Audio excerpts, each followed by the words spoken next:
හයි යාළුවනේ කොහොමද ඉතින් ඔයාලට වෙසක් කොහොමද වෙසක් එකට කොහෙද ගියේ ඉතින් ඔයාලා දන්සල් වඳින්න ගියාද තොරන් බැලුවද කොහොමද ඉතින් ඔන්න මම වෙසක් ගත කරේ කොහොමද කියලා ඔයාලට පොරොන්දු වෙච්ච විදිහටම ඔන්න මම vlog එක අරගෙන ආවා ඉතින් ඔන්න ওই විදිහට අපි ලෑස්ති වෙලා හනිහනිකට එළියට බැස්සා වෙසක් බලන්න යන්නයි පන්සල් යන්නයි දන්සල් වඳින්නයි ඔන්න ඔහම හිතාගෙන ඉතින් අපි එළියට බැස්සා ඉතින් උදේ නම් අපිට කොහෙවත් යන්න බැරි වුණා ළමයි වැඩ වගේක් තිබ්බා. ඉතින් අපි හවස් යාමේ ඔන්න ඔය විදිහට එළියට බහැලා ගියා. ඉතින් මුල හරියදී නම් අපිට ඇත්තටම හරිම සෝචනීයයි. දවස්වල මොනවත්ක්වත්ම තිබ්බේ නැහැ. ඉතින් අපි ඒ වුණාට බලාපොරොත්තුවත් අරගත්තේ නැහැ. ඉතින් අපි ඔන්න ඔය විදිහට ඉස්සරහට ඇදිලා ගියා.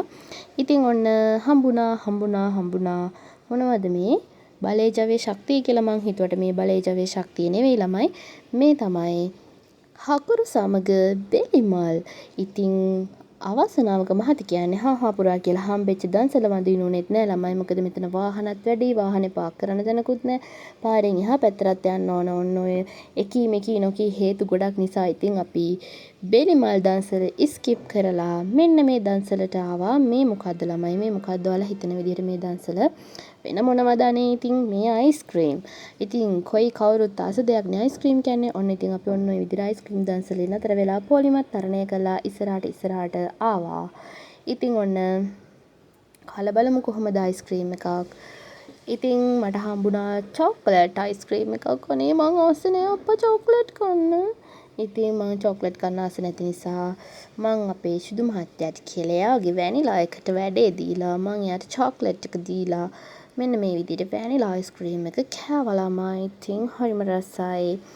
ඊට පස්සේ මෙන්න මේ මල්ලිගෙන් සව් එකකුත් බිව්වා. සව් එක නම් සුපිරි මල්ලි. thank you ගොඩාක් පිං ඉතින් ඔයාලට. ඊට පස්සේ ඔන්න විදිහට සව් එකකුත් බීලා හනිහනිකේ මෙන්න මේ ලොකු පොලිමට ආවා. අම්මගේ ආසාව ඉෂ්ට කරන්න. එයාගේ ආසාව මොන දේ තිබ්බත් වැඩක් නෑ කොස් නැතුව කියලා කොස් දන්සලක් කන්න තමයි ආසාවෙන් හිටියේ. ඉතින් එන්නේ හින්දා පොලිම නොතකා අපි කොස් දන්සලෙත් හිටියා. විනාඩි 10ක් 15ක් යනකොට ඉක්මනින් පොලිම ඉවර වුණා. ඊට පස්සේ අපිට කොස් හම්බුණා. ඉතින් කොස් කෑවා රසයි. thank you එයාලට ගොඩාක් පිං. ඊට පස්සේ මේ ආවේ මාළුපාන් දන්සලට. අනේ ඉතින් අවාසනාවක මහත කියන්නේ ළඟටම යද්දි මාළුපාන් ඉවර වෙලා එකම මාළුපාන් ගෙඩියයි හම්බුනේ. ඉතින් ලද දෙයින් සතුටු වෙන්න ඕනනේ. 5 දෙනත් එක්කම ඒ මාළුපාන් ගෙඩිය හනිහනිකට බෙදාගෙන කෑවා. ඊට පස්සේ ඉතින් අපි ওই විදිහට දන්සල් ටිකත් වැඳගෙන ඉස්සරහට ආවා බෝධියට යන්න කියලා. ඉතින් ඔන්න ওই විදිහට පේනවනේ ළමයි වාහන. ඉතින් ඔන්න ඔය විදිහට මේ පොලිස් මාමලා කෑ ගහනවා එහෙට යන්න මෙහෙට යන්න කිකී විසිල් පිඹිනවා. එයාලත් ඉතින් එයාලගේ රාජකාරියනේ කරන්න යාළුවනේ. එයාලටත් මේ දවස්වලට ඉතින් වැඩ වැඩි. ඉතින් ඔන්න එයාලගේ කීම අහගෙන ඉතින් අපි මේ ඉදිරියට ඇදෙන ගමන් තමයි ඉන්නේ මේ හරියටම කළුතර බෝධිය හරියේ. ඉතින් පේනවනේ ඔයාලට වෙසක් ගොඩ හැමෙල්ලලා තියෙනවා. ඉතින් ලස්සනට සරසලා තිබ්බා. ඔයාලට ඒ ලස්සන බලන්න ඕන නම් වීඩියෝ එකේ අවසාන වෙනකන් ඉන්න වෙනවා. ඉතින් අපි මේ දැන් බෝධියත් පහු කරගෙන ඉස්සරහට යන්නේ වාහනේ පාකින් එකට දාන්න. වාහනේ පාකින් එකට දාලා පාලම දිගේ දෙපැත්තේ ගඟ තියෙනවා. එතකොට ලයිට්ස් එහෙම දාලා අපිට ලස්සන බල ඉස්සරහට එන්න පුළුවන් බෝධියට. ඉතින් කොහොමත් වාහනේ දාන තැනකුත් නැහැනේ. හිඳ පාකින් එකට දාලා ඔහොම එනවා කියලා හිතාගෙන තමයි ඉතින් අපි මේ යන්නේ. ඒත් ඉතින් ඉස්සරහට යද්දි තමයි එතන පොලිසිය අංකල්ලා හිටියා. පොලිසියෙන් කිව්වා ඉතින් අපිට මේ හරවගෙන එන්න වාහනේ ඉස්සරහට ගිහින් කියලා. මොකද බ්ලොක් වෙනවලු නෙවෙයි බ්ලොක් වෙනවා. මොකද අපි දැන් මේ පැත්තේ ඉඳන් වාහනේ එහා පැත්තට දානකොට එතන ටික වෙලාවක් බ්ලොක් වෙනවනේ. ඉතින් ඒ නිසා අපිට විතරක් නෙවෙයි හැමෝටම මෙහෙම තමයි ඉතින් වාහනේ ඉස්සරහට ගිහින් හරවගෙන ඇවිල්ලා එතකොට හරවගෙන මේ පැත්තෙමනේ වාහනේ දාන්න තියෙන්නේ. එතකොට ඒක පහසුයි. ගොඩ වෙලාවක් යන්නෙත් නෑ. වාහන බ්ලොක් වෙන්නෙත් නෑ. ඉතින් ඒ නිසා ඔය එකී නොකී හේතු කාරණා නිසා ඉතින් අපිට ගිහින් වාහනේ හරවගෙන ඇවිල්ලා පාකින් එකට දාන්න සිද්ධ වුණා. ඉතින් අපි ඔන්න ඔය විදිහට වාහනේ දාලා මේ යන ගමන් පේනවා ඇති ඔයාලට සෙනඟ පොඩි සෙනඟක් නෙවෙයි අතරම හිටියේ යා ගන්නත් අමාරුයි. ඉතින් ඔන්න ඔය විදිහට පාකිනකින් එළියට එද්දි තමයි එතන සෙනග හිටියේ.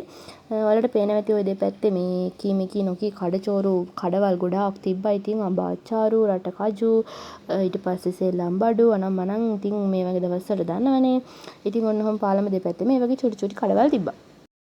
ඔන්න ඉතින් යාළුවනේ දැන් තමයි හොඳම හරිය. ඔබ සියලු දෙනා පුන පුනා බලා සිටි අවස්ථාව. ඔන්න දැන් රෑ වෙලා තින්නේ. ඔන්න බලන්න ලස්සන ලයිට්ස් දාලා පේනව නේද? ගඟේ වතුර පාරට, කියන්නේ වතුර වලට වැටිලා තියෙන ලයිට්ස් එහෙම නිකන් අර මිරර් එකක් දාලා වගේ. හරිම ලස්සනයි. ඉතින් පාරටත් ලයිට් වියන් එහෙම දාලා තිනවා. ඔයාලට පේනවනේ. චෛත්‍යයටත් දාලා තියෙන ලයිට්ස් හරිම ලස්සනයි. පාට ලයිට්ස් දාලානේ. මම පුදුම ආසාවෙන් හිටියේ කොහොමත් රෑ වෙලා යන්න බලන්න. මොකද මම දන්නවා මේක මේ විදිහට තියෙනවා කියලා. හරිම ලස්සනට නිකන් දිව්‍ය ලෝකෙ ගියා වගේ දැනෙන්නේ මට නම්. හරිම ලස්සනයි. පේනවනේ සෙනග.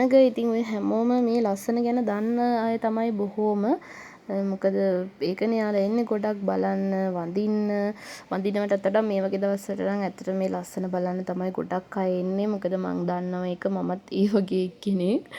ඉතින් ඔයාලට ආස හිතෙනවා ඇතිනේ දැක්කහම නේද? මට නම් ඇත්තටම හිතෙනවා මේ අපේ ඇස් කොච්චර පින්වන්තද කියලා. ඇත්තට මේ වගේ ලස්සන දකින්න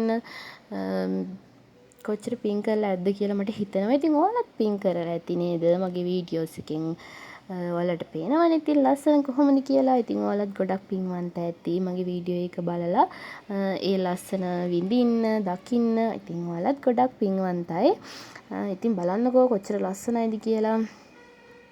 ඉතින් ඔය තියන්නේ පාරෙන් එහා පැත්ත, බෝධි පැත්ත. බලන්න මේ පැත්තත් ඉතින් හරිම ලස්සනයි. දෙපැත්තම එකම විදිහම ලස්සනයි. අර මේ පැත්ත ටිකක් අර වැඩිපුර ලස්සනයි චෛත්‍ය පැත්ත. මොකද මේ ලයිට්ස් එහෙම දාලා ඒවා අර ගඟට වැටිලා තියෙනවනේ. අර මිරර් එකකින් පේන වගේ ඩබල් වෙලා පේන්නේ. ඉතින් හරිම ලස්සනයි. ඉතින් අපි ඔන්න පාර පැනලා ඔය බෝධිය පැත්තට ආවා. අනේ ළමයි වඳින්න නෙමෙයි පුළුවන් පුදුම සෙනගක් හිටියේ. ඉතින් මං කොහොම හරි ඉතින් අපි ටික ඇතුළට ගියා සෙනග මැද්දෙන්. අපි මල් පහන් එහෙම අතරගෙන ආවා. ඉතින් තෙල් මල් අනම් මනම් හදුන් කූරු. ඉතින් කොහෙද ඉතින් පේනවනේ හැමෝම ඉතින් ඇවිල්ලා තින්නේ වැඳ පුදා ගන්න. ඉතින් මේ වගේ දවස්වලට කොහොමත් මේ වගේ පූජනීය ස්ථානවල ඉතින් සෙනගනේ. මම මේ උඩ අල්ලගෙන මොකක් කරනවද මන්ද. ඉතින් මටත් හිනා යනවා.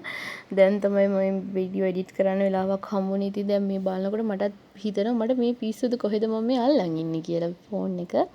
ඉතින් අර සෙනගස්ස නිසා වෙන්නේ නැති කරගන්න අමාරුයි. ඉතින් ඒත් මම ඔයාලට පොරොන්දු වුණානේ.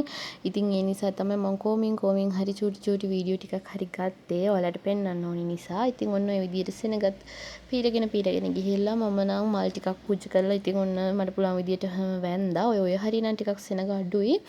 යන්නේ නැතන් වල තමයි දොරටු අසල වගේ එහෙම තමයි ටිකක් සෙනග වැඩි. ඔය හරියට නැත්තේ මත් නෑ. ඔයාලට පේනවා ඇතිනේ වීඩියෝ එකේ සෙනග ඉතින්. හරි බලන්න ළමයි අර හපැත්තේ ලස්සන ලයිට්ස් දාලා හරිම ලස්සනයි ඇත්තටම. ඉතින් අපි ඔන්න ඔය විදිහට බෝධිත් ඇඳලා දැන් මේ යන ගමන් අනේ මං ඔයාලට කිව්වේ අවසාන වෙනකන් ඉන්න මොකද කියලා බලන්න කියලා. ඉතින් හොඳම දේ තමයි තොරන් බලන්න ආවට තොරන් බලන්න යන්න බැරිනවා. මොකද පොඩි සෙනගක් නෙමෙයි වාහනේ දාන්න තියා හිතන්නවත් බෑ. ඇත්තටම පාකින් එකේ දාලා ආවනම් අපිට යන්න තිබ්බයි. ඉතින් මොනා කරන්නද එහෙම දෙයක් දැනන් හිටියේ නෑ.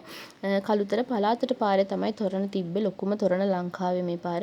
අනේ යන්න බැරි වුණා. ඉතින් මොකක් කරන්නද? ඉතින් ඔන්න ගෙදර එන ගමන් ඊට පස්සේ ඔන්න ඔය විදිහට පාන් දන්සලක් හම්බුණා. සුප් තිබ්බා. පානුයි පරිප්පුයි සුප්.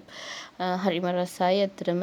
ගොඩක් පිං ගොඩක් ස්තුතියි එයාලටත්. ඉතින් ඔන්න ඔය විදිහට මාව දාන්න මේ ගෙදර යන ගමන් මම මාව ගෙදරින් බස්සන්න යන ගමන් තමයි මේ අපේ ගමේ පන්සල ළමයි බලන්න කොච්චර ලස්සනයිද කියලා. ඉතින් මේ දෙවෙනි දවසේ ළමයි මම මේ වීඩියෝ එකටම ඒකත් එකතු කරලා වීඩියෝ එක දාන්න කියලා හිතුවා. මොකද ආයි වීඩියෝ දෙකක් දාන්න ඕනේ නැති නිසා. මේ වෙලාවේ බලනකො මේ කළුතර ඔරලෝසු කනුව ගාව හරියදී මම මේ වීඩියෝ එක අරගෙන තියෙන්නේ. ඉතින් මෙතනදී නම් ඊයට වඩා අර මම කලින් පෙන්නුව වීඩියෝ එකට වඩා මෙතන ලස්සනට පේනවා. මොකද රෑ වෙලා නිසා. ඊට කලින් දවසෙත් ওই විදිහටම මේ දාලා තිබ්බේ ලයිට්ස් එහෙම. ඉතින් මේකේ අර ටිකක් රෑ වැඩි හින්දා තමයි මෙහෙම ලස්සනට පේන්නේ. ඉතින් පේනවනේ බෝධි කොත දැක්කනේ ලයිට්ස් එහෙම දාලා තියෙන. මේ තියෙන තොරණ පාර. තොරණට ගියේ මෙන්න මේ පාරේ පේනවනේ ඉතින් ඔයාලට සෙනඟ. ඉතින් මෙන්න මේ විදිහට ලස්සන ලයිට්ස් එහෙම මේ පාරේ දාලා තිබ්බ මේ පළාතට පාරේ. තමයි මේ තියෙන තොරණ.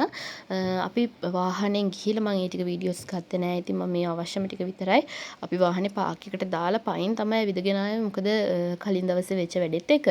ඔයාලට පේනවා ඇති මේ තොරණ ඉස්සරහා කොච්චර සෙනගක් ඉන්නවද කියලා. ඉතින් හිතා ගන්නකො කොහොමද එන්න යන්නේ කියලා. ඉතින් හැමෝම ආසයි තොරන් බලන්න හැමෝම එන්නේ. ඉතින් හැමෝට මේ අවස්ථාව තියෙන්න ඕනේ. ඉතින් පුළුවන් විදිහට. ඉතින් අපිත් ඔන්නෝම දුර ඉඳන් බැලුවා. ඔයාලට පේනවා ඇති වීඩියෝ එකෙන් කොච්චර ඉස්සරහා සෙනගක් ඉන්නවද කියලා.